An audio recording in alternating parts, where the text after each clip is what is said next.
Hi, a blessed day everyone, and welcome back to our daily words meditations. So our topic for today is found in Genesis. So ayun, this is God's revelations. Sinabi sa Genesis 1 verse 26, ang sinabi dito, pagkatapos likhain ang lahat ng ito, sinabi ng Diyos. Ngayon, lalangin natin ang tao. Ang tao, ating gagawin siyang kalarawan natin. So, God is in order. Inuna niya munang likhain ang lahat ng bagay dito sa mundo bago niya tayo likhain. So, imagine kung inuna ka niya. Ano kaya? Paano ka magsusurvive? Paano ka magkakaroon ng oxygen? Paano ka kakain? So, kaya nga inuna ng Panginoon ang lahat ng bagay bago tayo likhain. Ayon sa Kanya. Ayon sa Genesis.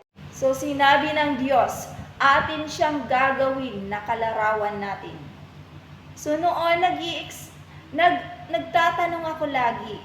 Sabi ko, Lord, sino ba yung kasama mo dito? Bakit natin ang sinabi? Natin.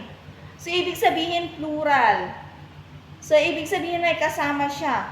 So, sino ba yung kasama niya sa Genesis? At ito yung revelation niya. Sinabi sa John 1:1, in the beginning was the Word was with God, and the Word was God. So, nang pasimula pa'y naroon ng salita. Ang salita ay kasama na ng Diyos, at ang salita ay Diyos. So, yun, ang salita ay Diyos. Ibig sabihin magkasama ang Diyos at ang salita. At ang salita ay Diyos. So, sino nga ba ang salita na tinutukoy ng Panginoon dito? Ng Biblia. So, ayun. Sinabi sa John 1:1, naging tao ang salita at siya'y nanirahan sa piling natin. Nakita namin ang kanyang kapangyarihan at kadakilaan, puspos ng pag-ibig at katapatan. Tinanggap niya mula sa Ama ang kapangyarihan at kadakilaan ito bilang bugtong na anak. So si Jesus ang siyang Word of God at siya ang salita. Siya ang salita, siya ay Diyos. Siya ang ipinadala ng Ama dito sa lupa na naging tao. Siya ay naging tao at nanirahan sa piling natin.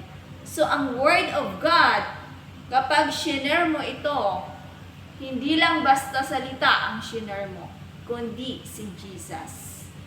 So si Jesus ang salita. At ito pa ang isa sa mga confirmation na si Jesus talaga ay kasama na ng Diyos bago palikhain ang sanlibutan. Ito siya sa John 17 verse 5. Sabi niya, nang nanalangin siya sa Ama, kaya Ama, ipagkaloob mo sa akin ngayon ang karangalang taglay ko sa piling mo bago palikhain ang sanlibutan. So, nandun na talaga ang Panginoon, si Jesus, bago palikhain ang sanlibutan.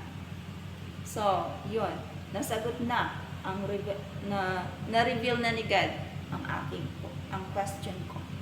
At malamang nasagot na rin ang tanong mo. So, God bless everyone. Thank you for listening and for watching. Nakinig ka sa akin. Hindi ka lang nakinig sa akin, kundi sa Panginoon ka nakinig. I am just an instrument. Instrumento lang ako ni God. God bless everyone. Bye.